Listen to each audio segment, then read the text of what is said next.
بسم اللہ الرحمن الرحیم۔ اللہم لک الحمد کما ینبغی لجلال وجہک وعظیم سلطانک، بلغ العلا بکمالہ، کشف الدجی بجمالہ، حسنت جمیع خصالہ، صلوا علیہ وآلہ۔ اللہم صلی وسلم علی نبینا محمد وعلی آلہ وصحبہ اجمعین۔ خاندان نبوت کے ساتھ رشتہ اور تعلق داری بڑے اعزاز کی بات ہے۔ یہی وجہ ہے کہ سیدنا ابوبکر صدیق اور عمر فاروق رضی اللہ عنہما نے بھی سیدہ فاطمہ رضی اللہ عنہا کا رشتہ طلب کیا، مگر آپ صلی اللہ علیہ وسلم نے دونوں میں سے ہر ایک کو یہ جواب دیا کہ میں فاطمہ رضی اللہ عنہا کے بارے میں اللہ سبحانہ تعالیٰ کے فیصلے کا منتظر ہوں۔ پھر ان دونوں نے سیدنا علی بن ابی طالب رضی اللہ عنہ کو مشورہ دیا کہ آپ سیدہ فاطمہ رضی اللہ عنہا کا رشتہ طلب کریں۔ انہوں نے تعجب سے کہا، کیا آپ دونوں کے بعد؟ مراد یہ تھی کہ جب آپ کو انکار ہوا تو مجھے ہاں کیسے ہو سکتی ہے؟ مگر ان دونوں نے انہیں ہمت دلائی اور کہا کہ آپ سیدہ فاطمہ رضی اللہ عنہا کا رشتہ ضرور طلب کریں، کیونکہ آپ ان کے قریبی رشتہ دار ہیں، آپ کو انکار نہیں ہوگا۔ چنانچہ سیدنا علی رضی اللہ عنہ نے آپ صلی اللہ علیہ وسلم سے رشتہ طلب کیا تو آپ صلی اللہ علیہ وسلم نے اس پر سکوت فرمایا۔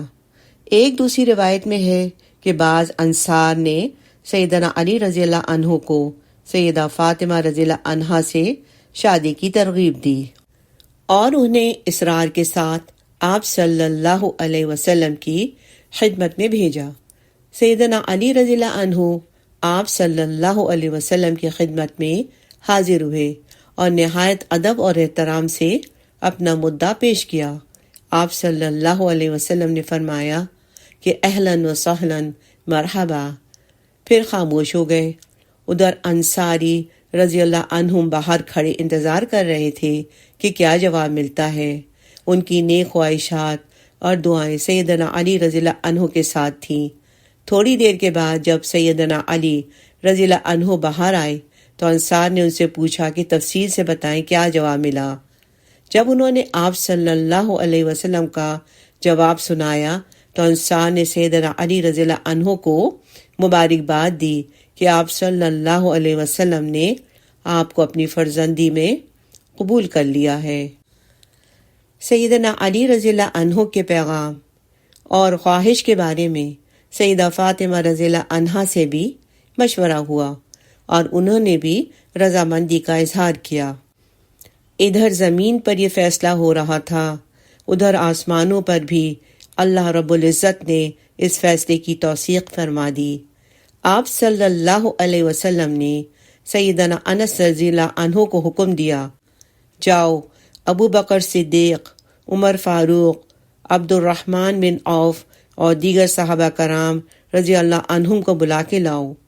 جب یہ سارے کبار صحابہ تشریف لے آئے تو ارشاد فرمایا، اے مہاجرین اور انصار کی جماعت، ابھی جبریل علیہ السلام میرے پاس وحی لے کر آئے ہیں اور انہوں نے بھی اس رشتے کی توثیق کر دی ہے۔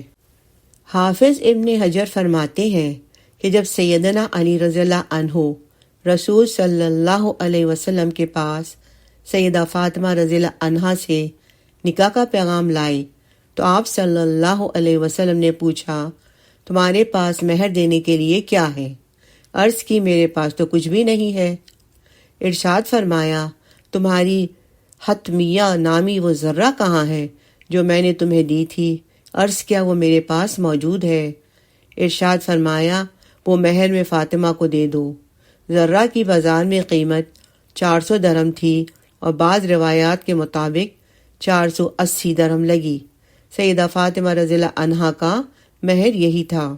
سیرت نگاروں نے یہ بھی لکھا ہے کہ اس ذرہ کو سیدنا عثمان رضی اللہ عنہ نے خریدا اور بعد میں سیدنا علی رضی اللہ عنہ کو بطور تحفہ واپس کر دی۔ اللہ کے رسول صلی اللہ علیہ وسلم نے خطبہ نکاح پڑھایا۔ سیدنا علی رضی اللہ عنہ نے فرمایا کہ میں نے 400 مثقال چاندی کے مہر پر فاطمہ رضی اللہ عنہا سے تمہارا نکاح کر دیا ہے، کیا تمہیں قبول ہے؟ سیدنا علی رضی اللہ عنہ نے عرض کی قبول ہے۔ اس کے بعد سرور کائنات صلی اللہ علیہ وسلم نے اپنی پیاری بیٹی اور پیارے داماد کے لیے یوں دعا فرمائی، اللہم بارک فیہما و بارک علیہما و بارک لہما فی نسلہما۔ اے اللہ، ان دونوں میں اور ان دونوں پر اور ان کی نسل میں برکت عطا فرما، آمین۔ اس موقع پر حاضرین کی شہد کے شربت اور کھجوروں سے تواضع کی گئی۔ آپ صلی اللہ علیہ وسلم نے فرمایا، مہر کی رقم سے کچھ حصہ گھریلو اشیاء اور خوشبو پہ صرف کر دو۔ شادی کی تاریخ کے بارے میں اختلاف ہے۔ مختلف سیرت نگاروں نے مختلف تاریخ لکھی ہے۔ اکثر کے مطابق شادی غزوہ بدر کے بعد ہوئی اور رخصتی عقد نکاح کے 4 ماہ یا 6 ماہ بعد ہوئی۔ سیدنا علی بن ابی طالب رضی اللہ عنہ کی یہ پہلی شادی تھی اور انہوں نے سیدہ فاطمہ رضی اللہ عنہا کی زندگی میں دوسری شادی نہیں کی۔ آئیے اب سیدہ فاطمہ رضی اللہ عنہا کی شادی کے حالات کا جائزہ لیتے ہیں۔ سیدہ فاطمہ رضی اللہ عنہا سرور کائنات صلی اللہ علیہ وسلم کی سب سے پیاری اور لاڈلی بیٹی تھیں۔ اگر آپ چاہتے تو ان کے لیے بہت قیمتی جہیز میسر ہو سکتا تھا۔ جب ان کا نکاح ہوا اس وقت مدینہ منورہ کی ریاست قائم ہو چکی تھی، غزوہ بدر ہو چکا تھا، مشرکین مکہ کی طاقت پاش ہو چکی تھی، پورا عرب آپ صلی اللہ علیہ وسلم کے مرعوب تھا۔ گرد و پیش کے علاقوں میں آپ صلی اللہ علیہ وسلم کا اثر و رسوخ پھیل چکا تھا۔ حالات انتہائی شاندار مستقبل کا پتہ دے رہے تھے، لیکن ذرا غور کریں کہ اس موقع پر آپ صلی اللہ علیہ وسلم نے اپنی لاڈلی بیٹی کو جہیز میں کیا دیا۔ یہ شادی خاندان نبوت کی سادگی کی بہت بڑی مثال تھی۔ اس شادی پر غور کریں تو خاندان نبوت رضوان اللہ علیہم اجمعین کے انداز حیات کے تمام پہلو کھل کر سامنے آ جاتے ہیں۔ آئیے دیکھتے ہیں کہ آپ صلی اللہ علیہ وسلم نے سیدۃ النساء اہل الجنہ کو جہیز میں کیا دیا۔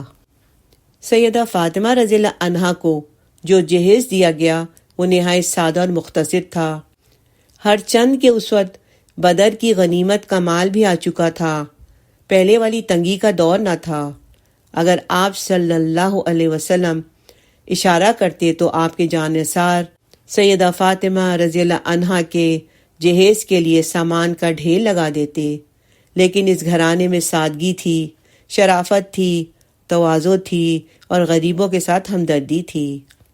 سیدہ فاطمہ رضی اللہ عنہا کو جو سامان دیا گیا اس میں نمبر 1 مصری کپڑے کا ایک بستر جس میں اون بھری گئی تھی، نمبر 2 ایک منقش پلنگ یا تخت، نمبر 3 چمڑے کا ایک تکیہ جس میں کھجور کی چھال بھری گئی تھی، نمبر 4 مٹی کے 2 برتن یا ایک گھڑا، نمبر 5 ایک مشکیزہ، نمبر 6 ایک پیالہ، نمبر 7 ایک چکی آٹا یا ستو پیسنے کے لیے، نمبر 8 ایک جائے نماز، نمبر 9 2 چادریں اور نمبر 10 چاندی کے 2 بازو بند شامل تھے۔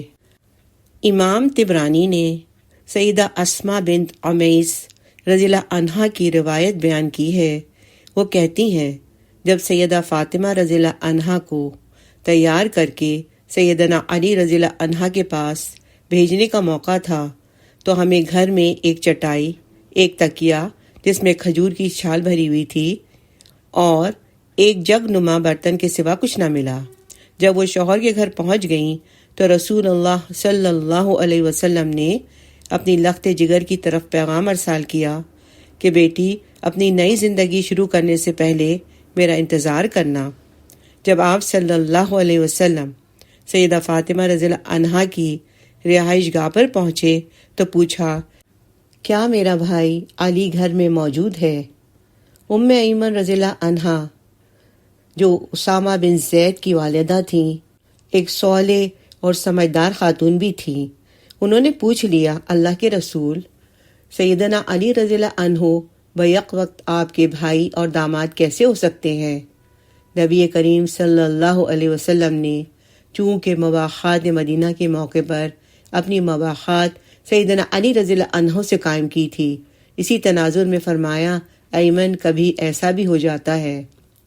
اس کے بعد نبی کریم صلی اللہ علیہ وسلم نے ایک برتن منگوایا، پھر جو اللہ نے چاہا پڑھتے رہے، پھر سیدہ فاطمہ رضی اللہ عنہا کو بلایا۔ سیدہ فاطمہ رضی اللہ عنہا شدت حیا کے باعث بمشکل چلتی ہوئی حاضر ہوئیں۔ آپ صلی اللہ علیہ وسلم نے پانی ان پر چھڑک دیا اور فرمایا، بیٹی، میں نے تمہاری شادی اپنے خاندان کے بہترین شخص سے کی ہے۔ اچانک پردے کے پیچھے سے آپ صلی اللہ علیہ وسلم کو انسانی ہیولہ نظر آیا۔ آپ نے سوال کیا، کون ہے؟ خاتون نے کہا، یا رسول اللہ، میں اسماء بنت عمیس ہوں۔ فرمایا، اسماء، تم میری خاطر فاطمہ رضی اللہ عنہا کے پاس آئی ہو؟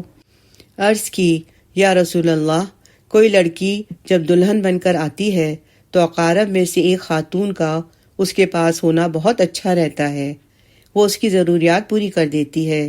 نبی کریم صلی اللہ علیہ وسلم نے ان کے لیے خیر و برکت کی دعا کی۔ اسماء رضی اللہ عنہا کہتی ہیں، میں سمجھتی ہوں کہ میرا یہ عمل بہت ہی قیمتی اور پسندیدہ تھا۔ سیدنا علی رضی اللہ عنہ اپنی شادی سے قبل نبی کریم صلی اللہ علیہ وسلم کے پاس ہی رہائش پذیر تھے۔ جب شادی کی بات چلی تو علیحدہ گھر کی ضرورت محسوس ہوئی۔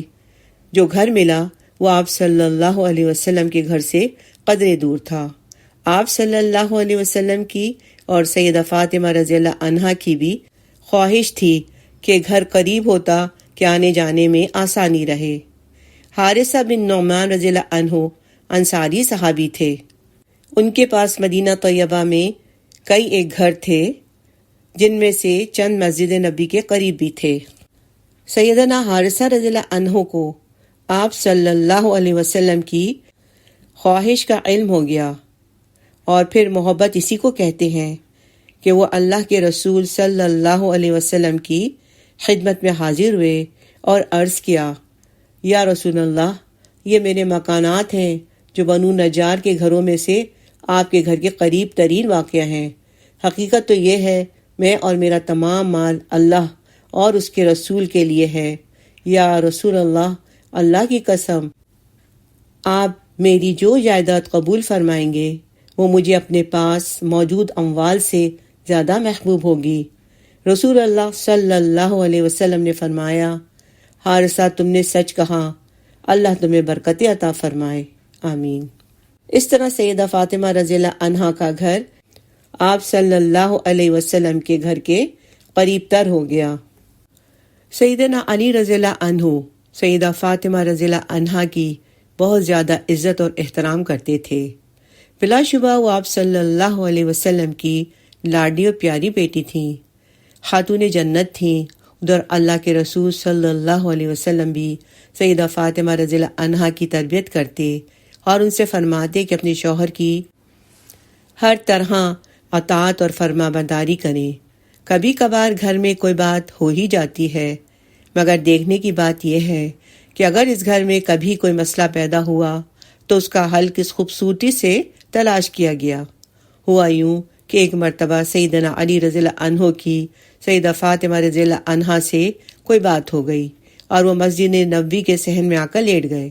اللہ کے رسول صلی اللہ علیہ وسلم کو علم ہوا تو اپنی بیٹی کے پاس تشریف لے گئے اور پوچھا، بیٹی تمہارا چچا زاد کہاں ہے؟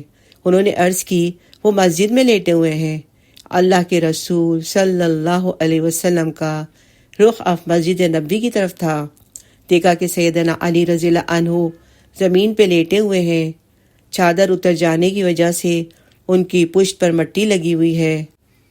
آپ صلی اللہ علیہ وسلم نے اپنے مبارک ہاتھوں سے اپنے داماد کے جسم سے بڑی محبت سے مٹی جھاڑی اور مسکراتے ہوئے فرمایا، قم ابا تراب، ابو تراب کھڑے ہو جاؤ۔ وہ کھڑے ہو گئے۔ اپنے آقا کے مسکراتے ہوئے چہرے کو دیکھا تو گھر کی ساری بات بھول گئے۔ البتہ وہ لقب جو سرور کائنات صلی اللہ علیہ وسلم نے عطا فرمایا تھا اسے ہمیشہ یاد رکھا اور اتنا پسند کیا کہ ان کا سب سے زیادہ پسندیدہ لقب یہی ٹھہرا۔ رضی اللہ عنہ ورضوا عنہ۔ اللہم صلی علی سیدنا محمد وعلی آل سیدنا محمد وعلی اصحاب سیدنا محمد وعلی انصار سیدنا محمد وعلی ازواج سیدنا محمد وعلی ذریۃ سیدنا محمد وسلم تسلیما کثیرا کثیرا۔